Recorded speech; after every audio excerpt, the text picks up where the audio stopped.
Hello and welcome to Perspectives, where we'll take a deep dive into the issues of the day and where we'll take a look at people's opinion on such issues. I am Ruth Osime.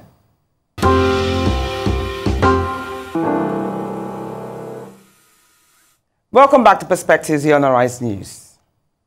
Even though women represent half of the world's population, they are still underrepresented in politics, parliament, and public life.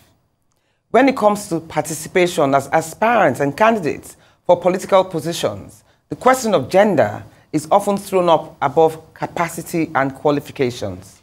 Though women are putting themselves forward for elections more and more, their numbers are still far behind those of men as they continue to face structural, socio-economic, institutional, and cultural barriers. They also continue to face sexist and gender abuse by opponents. Also, at the workplace, this reality keeps hitting home as women CEO roles remain in the extreme minority. For the first time in history, women CEOs run more than 10% of the Fortune 500 companies. And this is supposed to be an improvement, by the way. Unfortunately, when the pace of progress is this slow, it can be difficult to believe that real and lasting gender equality in the workplace is really on its way. We're heading for a short break, but stay with us because we are set and ready to go as soon as we come back with our first two guests. Lawyer and human rights advocate Ayobe in the company of Mama Bakassi, veteran politician and philanthropist. Senator Florence Ita-Giwa. Perspectives will return in just a moment.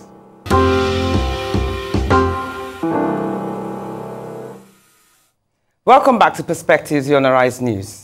It is time to introduce our distinguished guests, starting with Ayobe, who is a lawyer, columnist, TV presenter, and human rights activist. Obe is known for Nigerian's human rights, legal, and social movement, and advocating for democratic reforms.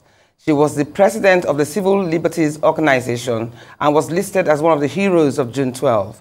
She serves as a managing partner in a Lagos-based law firm, Ogunshola Shonibare, and sits on the board of multiple civil society organizations. Her activities have raised the profile not only of women, but also the human rights community.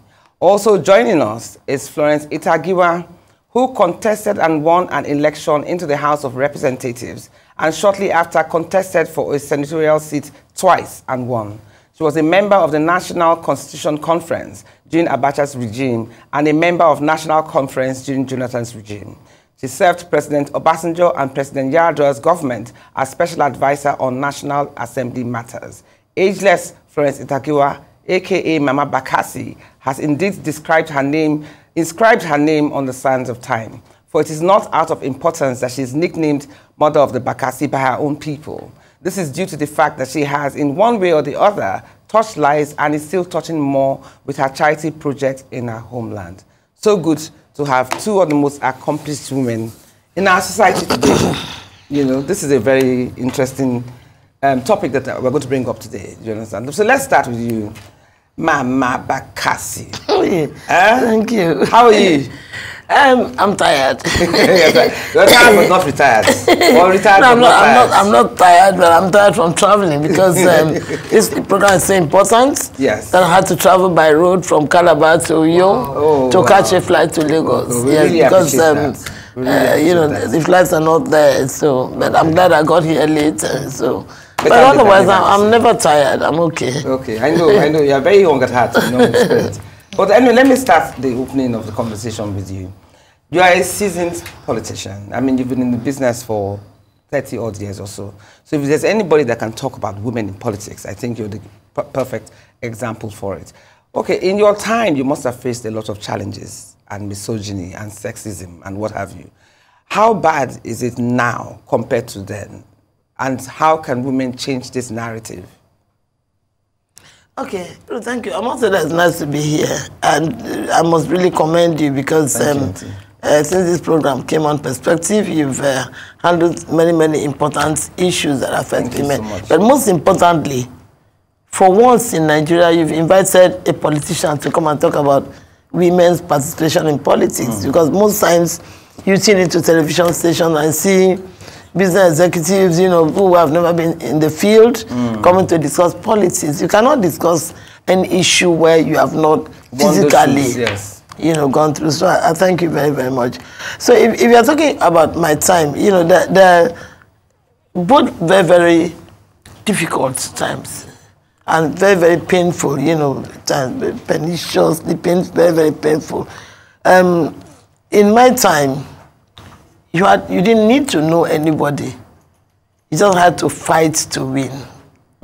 You understand? I won 4 elections without knowing anybody. I was just, okay, my mother was an activist, Beatrice Bassi. She and Margaret Ekpo, they fought together. She being a journalist and Margaret Ekpo being a politician. So I didn't plan to be a politician. And I think she was preparing me to be a journalist, which I said, no, I want to look after people. I want to be a nurse. She didn't like that, but in the end, I got my way. However, she, at an early age, when she retired and went back home, she got very involved in the community. And then when I started working and doing my business, she made me get involved in the, you know, in the community. But also as a child, saw what she passed through. As a young child, I saw my mom, that's why I'm fighting weight. My mom was, you know, beautiful woman, but overweight. And I saw an overweight woman being pushed into Black Maria. Yes, as a young, I saw all that. Your mom was being pushed into Black Maria. Yes, being pushed into Black Maria. And I will not take your time. Now, but I just said, okay, when I grow up, I'm going to fight all this back. But I didn't know what platform I was going to use to fight it back. Then until her burial, when she passed, everybody was there, MK Abiola, everybody, you know, Shegun Shoba, everybody was said, Tommy Kimi. And then they said that you cannot let these 2 names go. Ita-Giwa and Mommy.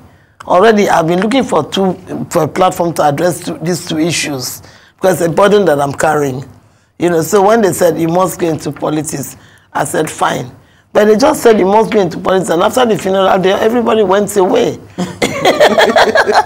So I had now to go into politics, but luckily, it's not like today. You understand? So I came out and said I wanted to go into politics, but already the community had a man whom they said is a son of son. Mind you, I was committing, I live in Lagos, I go to Calabar. But my mom was, because I loved her, I respected her a lot, so I was going quite often, and I was very involved, you know, especially with the youth, you know. So when I came out now, it was like, and I really thank God for the way I started my career, because I started my career with going to war. I came out, and you now said, you know, I went to traditional councils, because which, you know, you have to do procedurally to go and declare your intention. And they now looked at me in the face and said, they have a man, a son of the soul, who they've already agreed that will go to the house to represent them. So this is not the time of women. In any case, I think I should go to Cameroon where my father comes from. You know, so I came out crying, you know. Then, but I had a few of the youth with me. And when they saw me crying, I said, okay, what? I said, I'm not going away.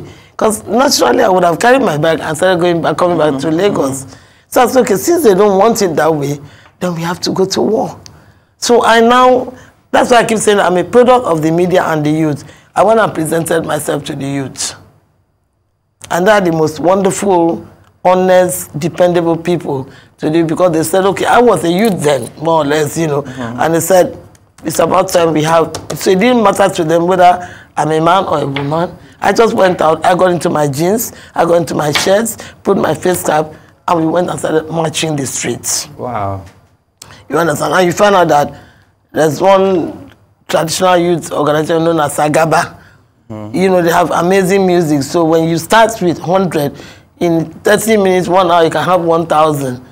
So that's my politics was not to sit down and campaign, it was to march through the streets. When you turn around and see that you have quite a number of people, you now address them and tell them, you know, that we must have this change. Okay. You must have this effective representation, not because somebody is a man or somebody comes from this family or that. You must have. So it's that, but it wasn't easy. There was so much violence and all that, but I learned how to, I must say that unashamedly, that I learned how to retaliate. How did you retaliate? Understand? No, because there was some areas that we went to, and I cannot remember how many windscreens. Wow. You understand? That were damaged, you know.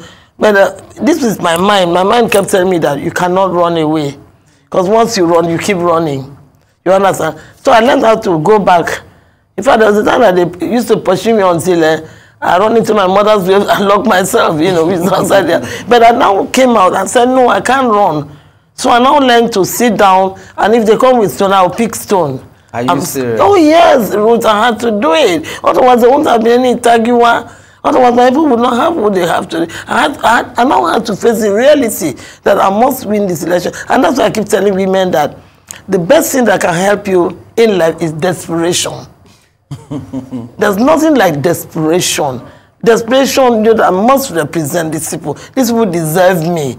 I have the exposure, I have the pedigree, I have the background. My mother was this. I can step into that and use that context, you know, for my people, you know, because my mother is no. So desperation. So that desperation pushed me, you know, to fight on, to learn to throw back. When men see that I can throw back, so they stop turning you. Wow, that's interesting. You understand? Let's go to Ayobe. You know, there's some qualities that women have that men also have, but it's misconstrued when it's a woman that has it. Like if a man is ambitious, the woman is seen as aggressive. If a man is honest and forthright, the woman is seen as insensitive. It's an unfair judgment on women when they are equally as driven as men are.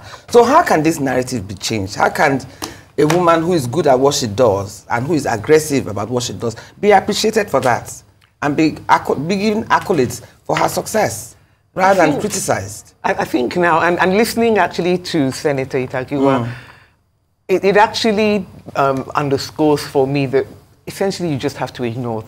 You just have to ignore the noise.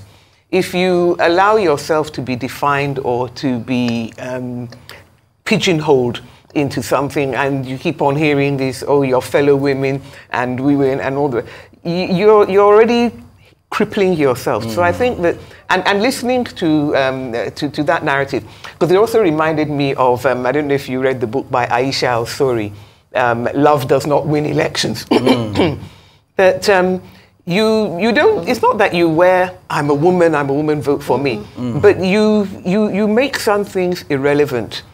And so to me, if somebody thinks that you're being forthright is being insensitive, or that you're being ambitious is being aggressive and so on, you'll always have your breeding and your upbringing. But I think also that the youth of nowadays are less inclined to imbibe those stereotypes about what a person or a woman should be. I'm not saying that we've yet got to that point of, you know, you have to start defining your gender and all the rest of it. But I think that the young people are more ready to listen to what is it that you have to say, what is it that you have to offer, what is it that you are believing in, what is it that you are espousing.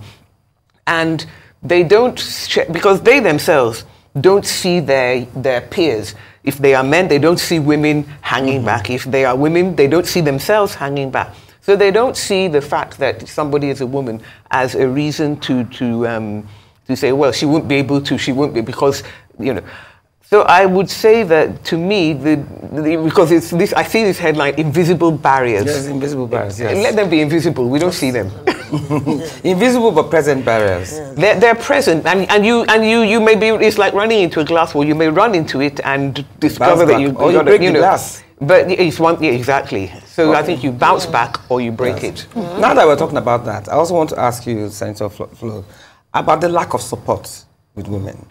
Are women supporting women enough? Do you understand? Because a woman, generally, they're the ones more inclined to face lack of institutional support or obstacles to political leadership. Are women supporting themselves enough to give themselves a strong enough voice in today's times? You know, just briefly, you know, I really like what I'm hearing from you also. If you look at yourself as a person, you understand? It's the same thing like reincarnation. I want to come back a woman. You understand? But because I do know the strength I have as a woman, and I don't know how, you know, what to apply, you know, because a woman has to be strong. But pushing yourself to that corner of gender woman, you're in prison. you act up like all of them. Then they will not take advantage of you. Well, it's happening a lot. A lot of, I mean, a few women in today's times who are like senators or House of Rep, we've heard of stories of where either their governor doesn't like them or their opponents. No, that's what I'm saying. That they've been intimidated. And no, that's what I'm saying. That it has changed. Yes, marginalized. Don't talk about. There's no democracy, and I probably may not be saying this today, but in most areas of Nigeria, people have imbibed the selection syndrome. We went for election. And we had to fight for election. Yes. I cannot even on television begin to tell you this toning is a small thing. Yeah. Of the shooting, everything that you have to withstand. We went for election. I believe that maybe election stopped after my time. So you think most women who are there now are there by selection, not that they actually went out because people have, there's so much power, given other leadership, that even if you go for primary election, it's difficult. So, okay, why do you have only 4 women in the Senate of 109? It is. You understand? And the last girl, that I called her, the girl from Kogi, she had to fight a war. Yeah, she went through a lot. You understand? Yes. She went through a lot. You understand? And she was abused, she's pretty and all that. Because, first of all, for you to be in power, either in the boardroom as a leader or what she's doing, or what I'm doing, you must not try to be a nice woman. You have to be a bad girl. You understand? You understand? You have to be almost like gangster. I keep telling, and I'm so glad that my only daughter understands, because there's no other woman that they write about like Ita-Giwa. Yeah. I see all sorts of things, and sometimes I look at it and said, "Is this you?" I'm looking and I'm saying, "What are they writing about?" Because all this that, because you have a voice, because they've killed all the women and their voices, they've choked them. That they cannot speak. Women are not allowed to speak. You get up in beginning of politics in Nigeria. Even when I was growing up, you have known women activists, women that can come out and fight and say you cannot trample on women. Those were women leaders. You understand? Those women, strong, tough women. That when they appear, those are the women that they brought out, elected to be woman leader. Yeah. Now people put their hand in their pocket and bring out one women leader now is a different matter. So you don't even. Do we even have a woman? I don't know. No, you have women leaders, but I mean, I'm going for bring back our girls sit out that we normally do every it's difficult. And many of the women there will tell you, because we were saying to them, oh, this new thing that the governor has brought out. Go to your women leader and find out where are the restaurants and the markets and all the rest of it, and they say, but for you to contest and win election as a woman, you have to go to the markets, you have to go to the homes, you have to go and present yourself, you have to be so strategic. But the women are not given that opportunity today. They're not given the opportunity, or they're not interested. There are women. I think in today, since we have sustained democracy, I believe that maybe 30%, 20% of Nigerian women would like to go into politics. But why is the number so low? You understand? But the terrain has become so bad that's impossible. No, first of all, it's very, very capital intensive. Let us not discuss. In your time, was it that capital intensive? It wasn't, but I didn't want to take a chance. Okay. You understand? So I didn't want to take a chance. So I made sure that I did not buy food, but I did more things. I introduced things that are done today. I introduced like massive feeding. You understand? Massive T-shirts. I introduced provision of food, of everything, medication and all that. I introduced, till today, my dear, 32 years on, I'm still doing boreholes. Okay. Good for you. You understand? I've not stopped. 4 elections. Because it's a struggle. Even the last election, I was the only woman, the only one that won election to the Senate as opposition in the entire south of Nigeria. I got there to find myself with 23 northerners. And that's okay. I didn't come here to play. By the time I got there, I shared the principal positions. I said I want one. For me to get to be a deputy minority leader, Danny, I had to go to court. Wow. I had to take the Nigerian Senate. To court. I had to get injunction for Senate not to sit until they resolve my matter. So that's why I'm #1 bad girl in Nigeria. Because you have to be strong. So eventually I came back and fought, and everybody saw reason. And I became the deputy minority leader. That's all I could get. For being the only person, not woman, in the entire South that defeated ruling party. You understand? Defeated sitting governor and 2 strong people to get to Senate. You understand? Then to get a position, I say, okay, so what do I tell those men that brought me here? That they voted a woman and the woman came here to play or to be looking at us? No, I came here to get a position in the Senate. I want to be a principal officer. Yeah. So I had to, when I fought and failed, I went to court. It was bloody fight for just that. So, you know, you have to push yourself in. I tell women that if the door is open and the men are walking, please walk in. Yeah. Please find a seat and sit down. Let them bring bulldozer to carry you up. We're going on the break now, right now, Senator Florence. Yes. So we're heading for a short break, but stay with us because when we come back, we shall continue with our conversation.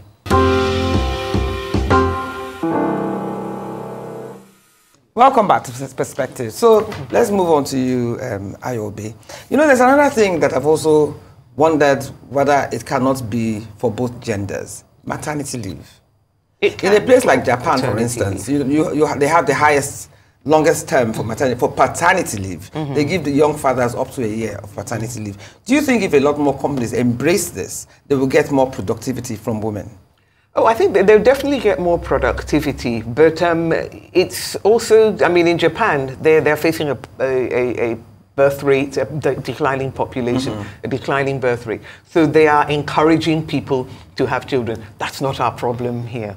Our problem is not encouraging people to have children. In fact, but it's not just Japan. Our problem actually is that we should make it possible for Nigerian women to have their babies and to work.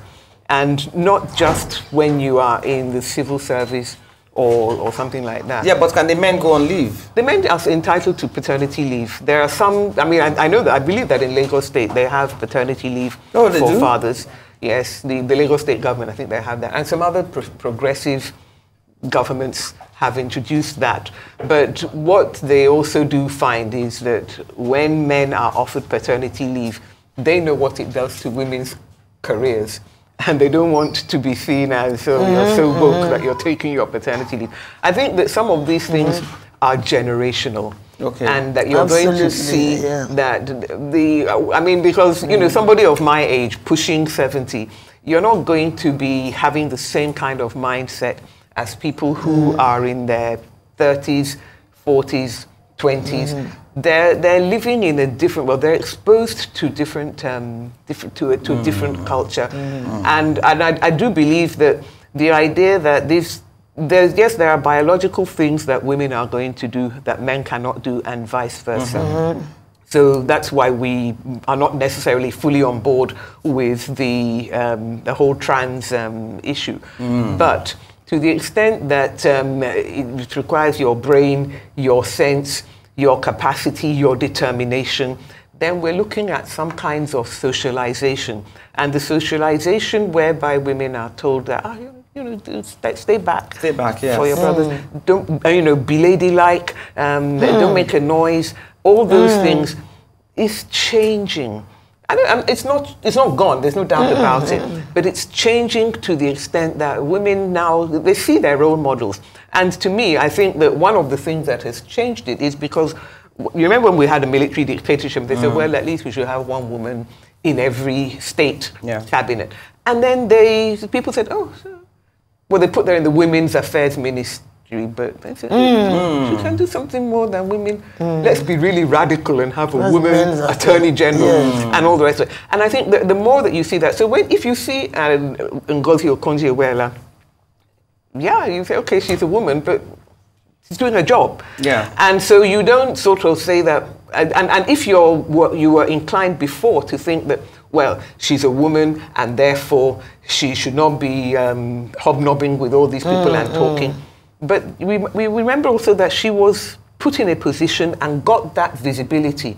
And I think that this is where the governments particularly of today, are falling down a little bit. Well, let me say a little bit. They're falling down. They're not appointing, and this is not a job application, by the way, they're not appointing enough women to visible positions. The offices, the main offices of state, foreign affairs, the finance ministry, and so on. Remember when we had Kemi Adeosun as the Minister of Finance, and people say, "Oh, so she didn't have it easy either." She didn't have it easy, she didn't have it easy at all. But people keep on referring to her time and saying, "She did a good job. She did a good job." And so I think that the more we see that, and so that when people are appointed into those positions, they get the political capital that allows them to perhaps maybe parlay that into actual political office, or to parlay it into elected office. But it gives the rest of the world this thing that, well, Nigerians, because really we're looking a bit backward, if I'm honest. Yes, we're looking a bit backward. Speaking of looking a bit backwards, Senator Flo, it's the lack of representation now. It's even less now in politics than it was before. Yeah. I mean, so what are the challenges that women are facing? Is it just financial, or there's more to it? No, sexism, maybe? No, let me just quickly go into what you said, for 1 second. During Obasanjo's regime, you understand, that is one man that looks at people as people, not you're a man or gender. Woman. Gender. But again, be ready to work as a human being. Yeah. Yes. You understand? Every day in my life, I say thank God and thank God for Obasanjo, because Obasanjo enabled me to know Nigeria for the 4 years that I worked as a special advisor. You understand? You mentioned Ngozi. Obasanjo brought in myself, brought in Ngozi, brought in Obi Ezekwesili, brought in Nadi Usman. You understand? And brought these women that we had to do extraordinary things. Mind you, before I got to be, his advisor, when I was in the Senate, Obasanjo and the entire executive were banned from coming to National Assembly. Oh yes, I was in that group of Okanibos group. Yeah. That banned, it was so bad, relationship was so bad. So it's like, okay, at the end of it, now picking the head troublemaker and say, okay, come and work with me. So the first time I took my boss to National Assembly to present the appropriation bill, he got a standing ovation and he couldn't believe it. Here is someone that was banned, but we had these women together. Ngozi, Ezekwesili, Nenadi, at night, 1 a.m., 2 a.m., we were moving around, just like, because in politics, the success today is the ability to walk around the clock. Yeah. When you surrender yourself to serve people, you have to serve. But isn't that also a bit of a price to pay in terms of your home life? Yeah, it's a price. It's a price, but men also pay a price. It's just that they generally have a wife. Yes, that's what I'm saying, that if you, the woman, are the one having this. It's difficult for people with families. But if there are good men. Yeah. You understand that, understand. There are good men, because like I said, we have to do extraordinary things. Yes. You understand, to succeed that 4 years. Because that 4 years was the best year, because the bills moved, the country moved on. But we had to work extraordinary hours. We had to do almost impossible things. But the good thing is that Obasanjo allowed us. Like I had unlimited access to my boss, the president, because he had. So we can say, Baba, this is not right, this is the way we want to go. But he knew that these are seasoned women that they have not come to play. When you go and win election and go there, you are not there to play. You are there to serve the people. And all these women wanted the country to move on. At 4 a.m., 3 a.m., we go to go and wake up the speaker. If I go to say, God bless him, Masari, well, he said when he hears at the gates, security people saying that he must be Florence and Ngozi, and so I'm so happy that Ngozi is where she is today. Yes. Because she's honestly, I cannot believe that girl's level of intelligence and work, energy to watch. She doesn't look it, but she has a lot of energy. Same with Obi. Obi is like a working machine. But in during these times, do you think there are less women like that in government? Because the system does not allow strong women anymore. And that's why people take advantage. You understand? You appoint people, they say, oh, this one came from this man, this one, which for me I find very insulting. So you're saying that the system is actually working against women in politics today? No, the system is not as gender. It's not as gender friendly. You understand? Okay. You understand? It's not as gender. What are the challenges?